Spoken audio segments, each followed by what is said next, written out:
Hi friends, அனைவருக்கும் வணக்கம். இன்னைக்கு ஒரு ஸ்வீட் ரெசிபி தான் பார்க்கலாம் வாங்க. அதாவது தேங்காய் பருப்பு போலி தான். நிறைய பேர் இது செய்யறதே மறந்துட்டாங்க. 90 கிட்ஸ்க்கு 2K கிட்ஸ்க்குலாம் கண்டிப்பாக தெரிஞ்சிருக்கும். அதே மாதிரி அவங்க எல்லாம் செய்வாங்க. ஆனால் இப்போ இருக்கிற ஜென்ரேஷனில் கண்டிப்பாக இதெல்லாம் மறந்துட்டாங்க எல்லாரும். வாங்க எப்படி செய்யுதுன்னு சொல்லிட்டு பார்க்கலாம். பார்க்கறதுக்கு முன்னாடி நீங்கள் இப்போ தான் நம்ம சேனலை ஃபஸ்ட் டைம் பார்க்கணும், மறக்காமல் நம்ம சேனலை சப்ஸ்கிரைப் பண்ணிக்கோங்க. பக்கத்தில் இருக்க பெல் ஐக்கனை கிளிக் பண்ணிட்டு வீடியோ ஸ்கிப் பண்ணாமல் பாருங்கள். வாங்க எப்படின்னு சொல்லிட்டு பார்க்கலாம். நான் இன்னைக்கு கடலப்பருப்பு தான் 1/2 கிலோ எடுத்திருக்கேன். ஏன்னா இது துவரம்பருப்பில் செஞ்சால் நல்லாவே டேஸ்ட்டாக இருக்கும். நான் எங்கள் அம்மா வீட்டில் இருக்கும்போதெல்லாம் துவரம்பருப்பில் தான் செய்வேன். சரிங்களா? குக்கரில் பருப்பு போட்டு ஒரு 2 விசில் எடுத்துக்கலாம். அதுக்கப்புறம் நம்ம மைதா மாவு பிசைய ஆரம்பிச்சிடலாம். ஏன்னா மைதா மாவு பிசைஞ்சு நல்லா வச்சுக்கோங்க. 1/2 மணி நேரம் ஊறும். கொஞ்சமாக உப்பு மஞ்சத்தூள் போட்டு, நிறைய பேர் மஞ்சத்தூள் போடாமல் ஒயிட்டாகவே செய்வாங்க. எனக்கு சின்ன வயசுலேருந்து மஞ்சத்தூள் போட்டு செய்யணும், அந்த கலர் தான் பிடிக்கும். அதனால தான் நல்லா மாவு இந்த அளவுக்கு நம்ம சப்பாத்தி மாவு பதத்துக்கு பிசைஞ்சு அதுக்கு மேலே கொஞ்சமாக எண்ணெய் ஊற்றி நல்லா மேலே எண்ணெய் ஃபுல்லாக நல்லா தடவி அதுக்கப்புறம் மூடி வச்சாதான் மாவு காயாது இருக்கும். இல்லைன்னா மேலே மட்டும் காஞ்சிடும். நமக்கு மாவு அதை தேய்ச்சி பூரணம் வைக்கும்போது நல்லா வராது. அதனால தான் கொஞ்சமாக எண்ணெய் ஊற்றி நல்லா மாவு தேய்ச்சி, மாவு பாருங்க தொட்டாவே எவ்வளோ ஒரு சாஃப்டாக்குதுன்னு. அந்த அளவுக்கு பதத்துக்கு நம்ம தேய்ச்சி ஃபஸ்ட்டு மாவு பிசைஞ்சு ஒரு நல்ல 1/2 மணி நேரம் ஊற வச்சிடணும். அதுக்கப்புறம் தேங்காய் உரிக்கலாம்னு சொல்லிட்டு ஸ்டார்ட் பண்ணிட்டேன். மழை நல்லா ஃப்ரெண்ட்ஸ், நல்லா மழைன்னா வச்சுக்கோங்க, நல்லா பிசுன்னு தூரி நேட்டு இருக்குது. அந்த டைமில் இந்த பசங்க இந்த மாதிரி வேலை வைக்கிறாங்க. நமக்கு செஞ்சு கொடுக்கலாம், வீடு ரணகாலம் ஆயிரும். அதனால தான் சரின்னு சொல்லிட்டு தேங்காய் உரிக்கவும் ஆள் இல்லை. அதனால சரின்னு சொல்லிட்டு செய்ய ஸ்டார்ட் பண்ணிட்டேன். அவனுக்கு நான் தேங்காய் உரிக்கிறத பார்த்து ரணகாலம் வேற, ஒரே சந்தோஷம். கேட்டா நீ செஞ்சு கொடுக்காத, நான் விட்டுருணும் அப்படின்னு சொல்லிட்டு அப்புறம் ஒரு வழியாக நானும் தேங்காய் உரிக்கலாம்னு சொல்லிட்டு ஸ்டார்ட் பண்ணிட்டேன். அது அந்த தேங்காய் உரிக்கிறதுக்குள்ளே போதும்னு ஆயிடுச்சு. ஏன்னா மழை டைமில் அந்த தேங்காய்லாம் வெளியே நிலஞ்சிட்டு இருந்துருக்குது. அது ஃபுல்லாக அந்த மேலே கை பிடிச்சா வச்சுக்கோயே, ஈரம் வேற, அது வலிக்குன்னு உரிக்கவே முடியல. நம்மளுக்கு வேற ஒரு செகண்ட்ல பயம், எங்கடா தேங்காய் நழுவி இந்தாட்ட வயிற்றுக்கு போய் கம்பி ஏறிட்டு போதோ அப்படின்னு சொல்லிட்டு. ஏன்னா ஜென்ஸுங்கன்னா ஈஸியாக உரிச்சிருவாங்க, நமக்கு கொஞ்சம் ஸ்ட்ரகிள் தான். இருந்தாலையும் உரிக்காம விட மாட்டோம். ஒரு வழியா 2 தேங்காய் உரிச்சாச்சு. அதுக்கப்புறம் எங்களுடைய சிண்டு வாண்டோன்னு நான் தான் தேங்காய் உடைப்பேன் அப்படின்னு சொல்லிட்டு இருந்துச்சு. ஏன்னா தேங்காய் தண்ணி குடிக்கணுமா. ஃபர்ஸ்ட் தேங்காய் உடைச்சி 6 குழால பட்டுன்னு கீழே விட்டான், தண்ணி பூரா போயிடுச்சு. செகண்ட் தேங்காய் மட்டும் ஏதோ கொஞ்சம் குடிச்சிருப்பான் போலக்குது. அதுக்கப்புறம் சண்டை போட்டு ஒரு வழியை வாங்கி தேங்காயை உடச்சி எடுத்துட்டு வந்தான். நான் அவனை கிண்டல் பண்ணியிருந்தேன், தேங்காய் உரிக்கிறது நான், தண்ணி குடிக்கிறது நீயான்னு சொல்லிட்டு.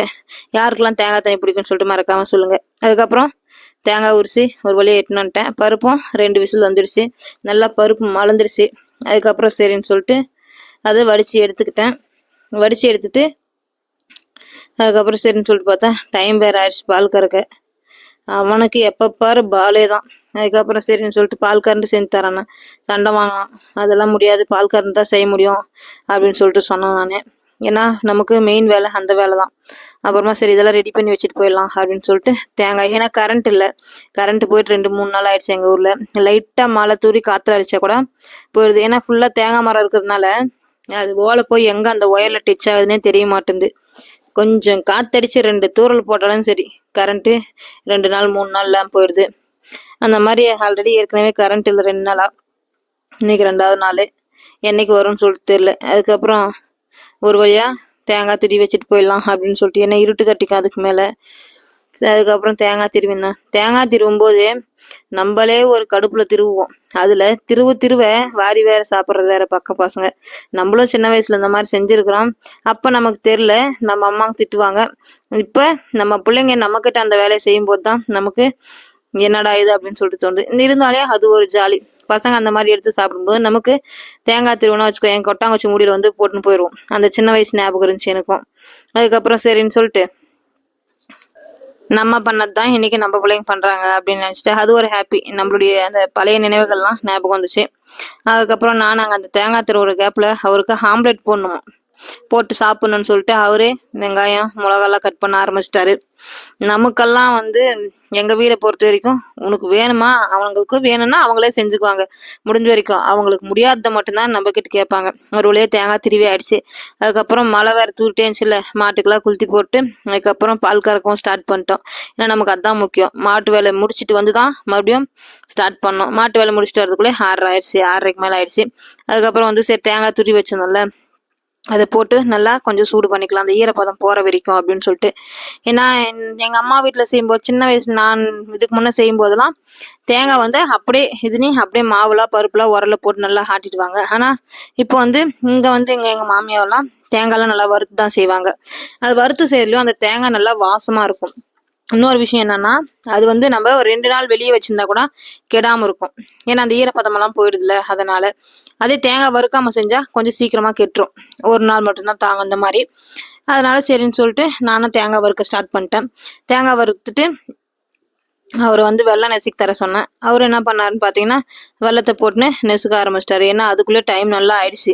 நல்லா இருட்டு வேறையா, நல்லா மழை லைட்டாக தூரவும், கரண்ட்டில் பேட்டரியும் செல்லும் வச்சுருந்தான் போல போடிச்சாங்க. அதுக்கப்புறம் சரின்னு சொல்லிட்டு அவர் வெள்ளம் நெசுக்க சொன்னேன் நான். அவரும் வெள்ளம் கொஞ்சம் நசுக்கிறதும் பாதி மாவுக்கும் பாதி அவர் வாய்க்கும் அந்த வேலையை செஞ்சிருந்தாரு.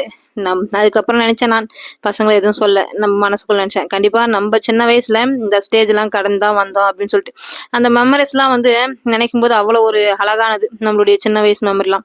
நம்ம பசங்க கண்டிப்பா அதை செய்யறாங்கன்னும் போது கண்டிப்பா அந்த நினைவுகள் அவங்களுக்கும் கண்டிப்பா ஃபியூச்சர்ல வரும் அப்படின்னு சொல்லிட்டு எனக்கு ரொம்பவே ஹாப்பியா இருந்துச்சு. ஒரு வழியா அவர் வந்து வெள்ளமெல்லாம் நல்லா நசுக்கி கொடுத்துட்டாரு.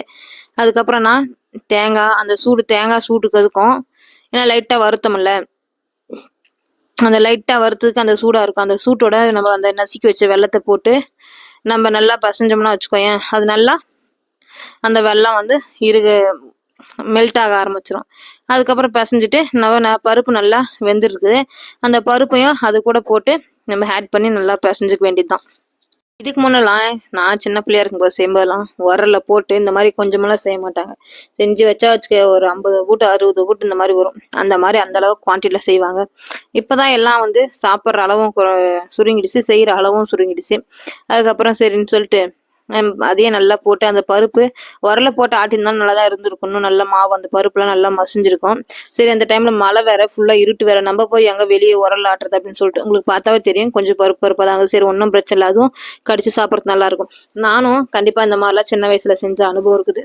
ஏன்னா எங்க அம்மா அந்த மாதிரிலாம் செய்யறாங்கன்னா பக்கமே அந்த உரலான உட்காந்து அப்பெல்லாம் உரல் ஆட்டுவாங்க, நல்லா இருக்கும் அது.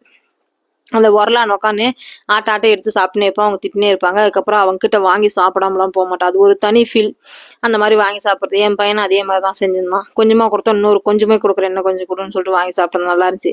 ஒரு வேலையை பிசைஞ்சு எல்லாம் உண்டை கட்டி வச்சுட்டு வச்சுக்கோங்க. நம்ம இந்த மாவு பூரணம் தேசி அதுக்கப்புறம் அது தட்டி போடுறதுக்கு ஈஸியா இருக்கும். இல்லைன்னா வச்சுக்கோங்க, நம்ம இந்த மாவு பூரணம் தட்டும்போது மாவுலாம் கையில் ஆகும்.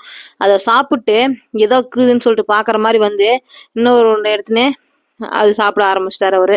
ஏன்னா நம்மளும் கண்டிப்பா சின்ன வயசுல இந்த வேலைலாம் செஞ்சிருக்கோம். அம்மா ஏதாவது நம்மளுக்கு ஒரு பலகாரம் செஞ்சு கொடுக்கும்போது வெளியே பார்த்தா இருட்டு கபோன்னு 8 மணிக்கு மேலே ஆயிடுச்சு. அதுக்கப்புறம் சரின்னு சொல்லிட்டு நான் எப்பவுமே முன்னெல்லாம் வந்து இதுல வாழையில வச்சு தேய்ப்பேன், இல்லைன்னா வேற எதுலாம் வச்சு தேய்ப்பேன். இப்பெல்லாம் ஒரு ட்ரிக் கண்டுபிடிச்சிட்டேன். இந்த பூரிக்கட்டில் நல்லா வந்து ஊறின மாவு வச்சு நம்ம தேய்ச்சா வச்சுக்கோயேன், எந்த அளவுக்கு மெலிசா வரணுமோ அந்த அளவுக்கு மெலிசா வந்துடும். அதே நம்ம கையில இழுத்து தேய்ச்சா அந்த அளவுக்கு மெலிசா வராது, எண்ணெய் நிறைய போட வேண்டியது வரும். இதுல வந்து இப்படி தேய்க்கிறதுனால ஆயிலும் கம்மியா யூஸ் பண்ணலாம். இன்னொரு விஷயம் வந்து நல்லா நம்மளுக்கு மெலிசாவும் வந்துடும் அப்படின்றதான். நான் வந்து எந்த ஒரு பலகாரம் செஞ்சாலுமே முடிஞ்ச வரைக்கும் ஆயில் வந்து எந்த அளவுக்கு நம்ம கம்மி பண்ணி யூஸ் பண்ண முடியும் அப்படின்ற மாதிரிதான் பாப்பனா. அப்புறம் தான் அந்த ட்ரிக் கண்டுபிடிச்சேன். ஒரு நாள் எதிர்ச்சியா செஞ்சதுதான், இந்த மாதிரி பூரிக்கட்டை வச்சு தேய்ச்சி பார்க்கலாமே, ஏன்னா நம்ம சப்பாத்திக்கு பூரிக்கெல்லாம் தேய்க்கிறோம்ல அப்படின்னு சொல்லி ட்ரை பண்ணுது. அன்னைக்கு நல்லா ஒர்க் அவுட் ஆயிடுச்சு. அன்னைக்கு இந்த மாதிரி வச்சு சேர்த்துக்கும். நமக்கு நல்லா மாவு கொஞ்சம் லூஸ் விட்டு நம்ம அந்த உண்டை பிடிக்கிறது தட்டுறது லூஸ் விட்டு தட்டிட்டு வச்சுக்கோ, நல்லா மாவும் நல்லா மெலிசா வந்துடும், கொஞ்சம் ஆயிலும் கம்மியா பிடிக்கும். இந்த கடைகள்லாம் இப்ப நம்ம வந்து இந்த மாதிரி பலகாரம் எல்லாம் வீட்டுல செய்ய கொஞ்சம் குறைஞ்சிட்டுமே, கடைகள்ல வந்து வியாபாரமா செஞ்சு விற்க ஆரம்பிச்சிட்டாங்க. உண்மையாலுமே எல்லாமே வியாபாரமா ஆரம்பிச்சிருச்சு. ஏன்னா அந்த காலத்துலாம் யாரும் வந்து வாங்க மாட்டாங்க, ஏன்னா எல்லா வீட்லயுமே இது வந்து மோஸ்ட்லி செய்வாங்க. ஆனா இப்பெல்லாம் யாருமே செய்யறதும் இல்லை, செய்யவும் தெரியுதுல அப்படின்னும் போது என்ன பண்ணிட்டாங்க, கடையில் விற்க ஆரம்பிச்சிட்டாங்க. மெலிசா, ரொம்ப மெலிசா தான். நான் இது வரைக்கும் வாங்கினதில்ல, ஆனால் கடையில் பார்த்துருக்குறேன். ரொம்ப மெலிசா இருக்கும். எடுத்து நம்ம மடித்து வாய்க்கு போட்டால் வச்சுக்கோங்க, ஒரே வாய்க்கு போட்டுக்கலாம், அந்த மாதிரி இருக்கும். அது ஒன்று 10 ரூபா. ஆனால் நம்ம வந்து வீட்டில் செஞ்சோம்னா சும்மா ஒரு தேங்காய் போட்டு செஞ்சால் கூட வச்சுக்கோங்க 10 போட்டு வரும். நம்ம வீட்டில் இருக்கிற ஃபேமிலி ஃபுல்லாக சாப்பிட்லாம். இந்த மாதிரி தான் ஆயிடுச்சு. அதுக்கப்புறம் ஒரு வழியாக எல்லாமே சுட்டு முடிச்சிட்டேன். மணி 8:30க்கு மேலே ஆயிடுச்சு. அதுக்கப்புறம் சரின்னு சொல்லிட்டு சுட்டு பசங்களுக்கும் சுட சுடவே கொடுத்தோம், சாப்பிட்டாங்க ஆளுக்கு 2. அதுக்கப்புறம் சரின்னு சொல்லிட்டு ஏன்னா சூடாக ஒன்றா போட்டால் நல்லா இருக்காது, ஒரு மாதிரி ஆயிடுன்னு சொல்லிட்டு பிளேட்டில் எடுத்து ஒவ்வொன்றும் அப்படியே சும்மா காத்தோட்டமாக இருக்கட்டும் அப்படின்னு சொல்லிட்டு. ஏன்னா நம்ம வந்து எப்பவுமே நம்ம செய்கிறவங்களுக்கு கண்டிப்பாக சாப்பிட தோணாது, அடுத்த நாள் தான் நம்ம கொஞ்சம் ஏதாவது சாப்பிடலான்னு சொல்லிட்டு. எனக்குலாம் சுத்தமாக நான் ஏதாவது ஒன்று செஞ்சேன்னா எனக்கு சுத்தமாக அந்த இன்ட்ரெஸ்ட்டே போயிடும். ஏன்னா நமக்கு செய்கிறதுனால ஒரு மாதிரி மூஞ்சில் அடிச்ச மாதிரி ஆயிரும். அதனால ஒரு வழியாக எல்லாம் செஞ்சு எடுத்தாச்சு. உங்களுக்கு இந்த மாதிரி ஸ்வீட் போலின்னு சொல்லுவாங்க இந்த சென்னை சைட்லாம், வில்லேஜ் சைட்லாம் ஒப்புட்டுன்னு தான் சொல்லுவாங்க, அதுதான் நல்லா ஃபேமஸ். எங்கள் அப்பாவுக்குலாம் ரொம்பவே பிடிக்கும் இது. அவ்வளோதான், ஒரு வழியாக எல்லாமே செஞ்சு ஆயிடுச்சு. உங்களுக்கு இந்த மாதிரி ஒப்புட்டு பிடிக்குமான்றதையும் மறக்காமல் கமெண்ட் பாக்ஸில் கமெண்ட் பண்ணுங்கள். அதுக்கப்புறம் இந்த வீடியோ பிடிச்சிருந்தா மறக்காமல் நம்ம சேனலை சப்ஸ்கிரைப் பண்ணிட்டு லைக் பண்ணி ஷேர் பண்ணுங்கள். அடுத்த ஒரு நல்ல வீடியோட சந்திக்கலாம். இந்த மாதிரி தான் பசங்க நேரங்காலம் தெரியாத நம்மளை வந்து படுத்து எடுத்துடுறாங்க ஒரு வழியாக. அதுக்கப்புறம் மணி பார்த்தீங்கன்னா சொன்ன மாதிரி 9 பக்கம் ஆயிடுச்சு. எங்கள் மகன் உன்னை பத்தியா செய்யாத விடல அப்படின்னு சொல்லிட்டு அவருக்கு ஒரே ஹாப்பி. அப்புறமா பசங்களாம் சாப்பிட்டு ஹாப்பியாக தூங்கினாங்க. இந்த வீடியோ பிடிச்சிருந்தா நம்ம சேனலை சப்ஸ்கிரைப் பண்ணிட்டு லைக் பண்ணுங்கள், ஷேர் பண்ணுங்கள்.